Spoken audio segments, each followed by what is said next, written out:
রাত বাড়ছে, হাজার বছরের পুরনো রাত। চারদিক নিস্তব্ধ, শুধু মাঝে মধ্যে ভেসে আসছে পাখিদের হঠাৎ চমকে ওঠা ডানার শব্দ, দূর থেকে কুকুরের কান্না। অথচ এই নীরবতার নিচেই জন্ম নিচ্ছে এক ভয়ঙ্কর ছায়াযুদ্ধ। নরসিংদীর রায়পুরার সাইদাবাদ স্কুল মাঠে যখন শহরের মানুষ ঘুমিয়ে, তখনই শুরু হয় এক ভিন্ন যুদ্ধের মহড়া। আগ্নেয়াস্ত্রের ঠুকঠাক শব্দ, ককটেলের বিস্ফোরণ আর হুঙ্কার নিষিদ্ধ এক দলের নতুন উত্থানের ইঙ্গিত বহন করে। প্রশ্ন একটাই, এটি কি শুধুই একটি অঞ্চলভিত্তিক দখল সংঘাত, নাকি শেখ হাসিনার প্রত্যাবর্তনের রোডম্যাপের প্রাক মঞ্চায়ন? আমাদের দেশের অনুসন্ধানে উঠে এসেছে এক ভয়ঙ্কর রাজনৈতিক থ্রিলার, যার গভীরে মিলছে দেশের বিরুদ্ধে এক বৃহৎ ষড়যন্ত্রের আলামত। নরসিংদীর সাইদাবাদ স্কুল মাঠ, যেখানে একসময় কিশোরেরা খেলত, আজ সেই মাটিতে পাতা হচ্ছে আগ্নেয়াস্ত্রের বুট।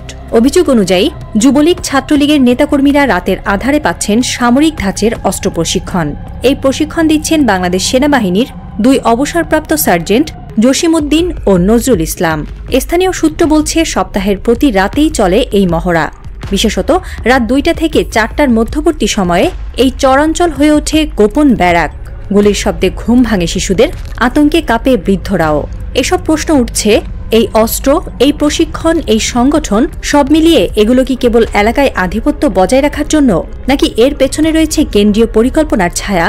শোনা যাচ্ছে এই ক্যাম্পের প্রশিক্ষণ কেবল শারীরিক নয়, মানসিক যুদ্ধেও তৈরি করা হচ্ছে তাদের। শেখ হাসিনার বিরুদ্ধে জমে ওঠা ক্ষোভকে অস্ত্র বানিয়ে মানবিক প্রতিরোধ গড়ে তোলার প্রস্তুতি চলছে।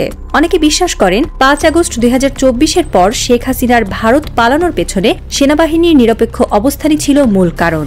সেই ব্যর্থতা শেখ হাসিনা এখনও ক্ষমা করেননি, বরং তিনি চান সেনাবাহিনীর ভেতর থেকে ভেঙে দেওয়া হোক বিশ্বাসের কাঠামো।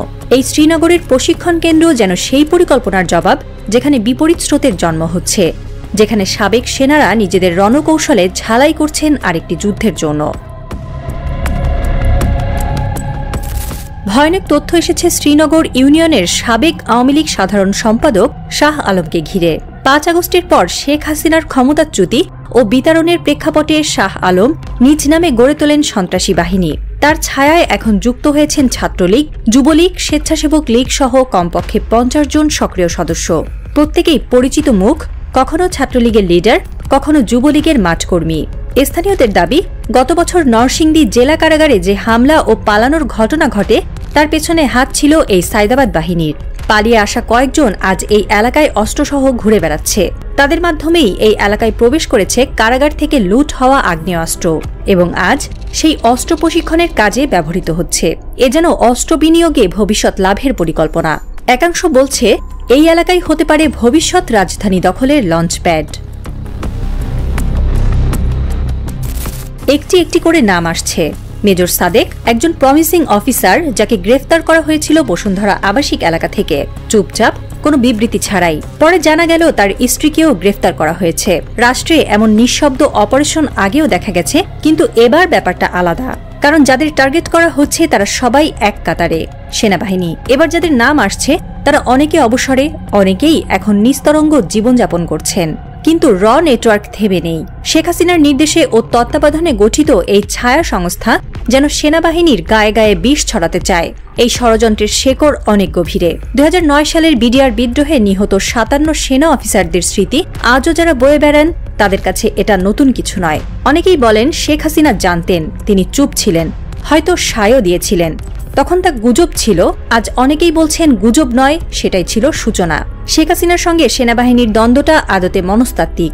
সেনাবাহিনী যখন সরকারকে গণহত্যা থেকে বিরত রাখে, যখন তারা রাজপথে ট্যাঙ্ক না নামানোর সিদ্ধান্ত নেয়, তখন শেখ হাসিনা মনে করেন তার ক্ষমতা লঘু হয়েছে। আর সেই ব্যর্থতা থেকেই জন্ম নেয় প্রতিশোধ। ২০২৪ সালের ৫ আগস্ট যখন বঙ্গভবনের ভেতর শেখ হাসিনার শেষ দুপুর, তখন তার একটি কথোপকথনের রিপোর্ট সামনে আসে। তারা গুলি চালালো না, আমাকে ফেলে গেল, আমি ভুল করেছি বিশ্বাস করে।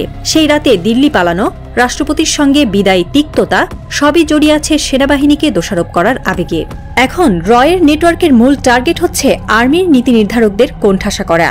ভয়, অনাস্থা, বিভাজন, এই ৩ অস্ত্র দিয়েই সেনাবাহিনীকে ভেতর থেকে দুর্বল করার পরিকল্পনা চলছে। কারণ শেখ হাসিনা জানেন, গণ আন্দোলনের ভয় নয়, তার সত্যিকারের ভয় সেনাবাহিনীর চেতনা। এই যুদ্ধের জয় পরাজয় হবে বিশ্বাসঘাতকতা দিয়ে অথবা বীরত্ব দিয়ে। এখন শুধু প্রশ্ন একটাই, সেনাবাহিনী কি এই নীরব যুদ্ধের জন্য প্রস্তুত? রাজনৈতিক বিশ্লেষকদের মতে শেখ হাসিনা এখন দিল্লিতে নির্বাসনে। ৫ আগস্টের সেনা বিদ্রোহ ও গণবিপ্লবের পরে তিনি যে ছায়া ব্যাকরণে বাংলাদেশে প্রত্যাবর্তনের চূড়ান্ত রোড ম্যাপ তৈরি করছেন, সেই রোডম্যাপের অংশ হিসেবে বিভিন্ন এলাকায় স্লিপার সেল পুনর্গঠন হতে পারে। নরসিংদীর রায়পুরা চরাঞ্চল, বিশেষত শাহ আলম বাহিনী হতে পারে সেই পরিকল্পনার একটি অংশ। কারণ এই বাহিনী এখন রাজনৈতিকভাবে নিষিদ্ধ হলেও অস্ত্র এবং প্রশিক্ষণে তারা পুরোপুরি সক্রিয় এবং কেন্দ্রীয়ভাবে এই বাহিনীর সঙ্গে যোগাযোগ রাখছেন কিছু বিতাড়িত এমপি এবং দুর্নীতিতে অভিযুক্ত আমলারা। এমনই গুঞ্জন উঠেছে। এমনকি দেশের গোয়েন্দা মহল ধারণা করছে এই বাহিনীর মূল উদ্দেশ্য কেবল জমি বা চাঁদা নয়, বরং দেশব্যাপী সন্ত্রাস চালিয়ে একটি বিভ্রান্তি সৃষ্টির মাধ্যমে বেআইনি সরকার বলে আন্তর্জাতিক পর্যায়ে প্রচার চালানো। রাত তখন গভীর। ঢাকার আকাশে কোনো চাঁদ নেই, কেবল নিঃশব্দে বয়ে যাচ্ছে শহরের বাতাস, যেন কিছু একটা ঘটতে চলেছে, কিন্তু কেউ জানে না ঠিক কি। টেলিফোন লাইনগুলো নিস্তব্ধ, কিন্তু এক একটি অফিস ঘরের বাতি তখনও জ্বলছে। কফির কাপ ঠান্ডা হয়ে গেছে, অথচ কারো চোখে ঘুম নেই। বাংলাদেশের ইতিহাসে এক নতুন যুদ্ধের মুখোমুখি দাঁড়িয়ে আছে দেশ। এটা বন্দুকের নয়, এটা বুলেট প্রুফ কোটের নিচে লুকিয়ে থাকা ষড়যন্ত্রের। আর সেই ষড়যন্ত্রের ছায়া নেমে এসেছে দেশের সবচেয়ে সংবেদনশীল জায়গায়, সেনাবাহিনী। ২০০৯ সালের বিডিআর বিদ্রোহের পর থেকেই অদ্ভুত এক নীরবতা ছায়ার মতো ঢেকে রেখেছিল সামরিক পাড়াগুলোকে।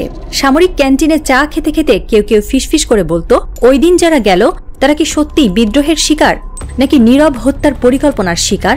এই প্রশ্ন বহু বছর পরে আবার ফিরে এসেছে। তবে এবার প্রশ্ন নয়, প্রমাণও রয়েছে। কারণ এই অজানা যুদ্ধের বর্ণনা আর শুধু ষড়যন্ত্র তত্ত্ব নয়, বাস্তব ঘটনাগুলো একে একে খুলে দিচ্ছে রাজনীতির মুখোশ। শেখ হাসিনার ছায়া যেন আর কেবল রাজনীতিতে নয়, এখন সে ঢুকেছে ব্যারাকের ভেতরে।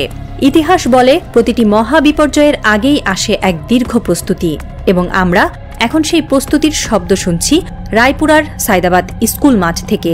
একটি জাতি ধ্বংস হয় গুলির শব্দে নয়, সেই গুলির প্রস্তুতি চুপি চুপি যখন উপেক্ষা করা হয় তখনই।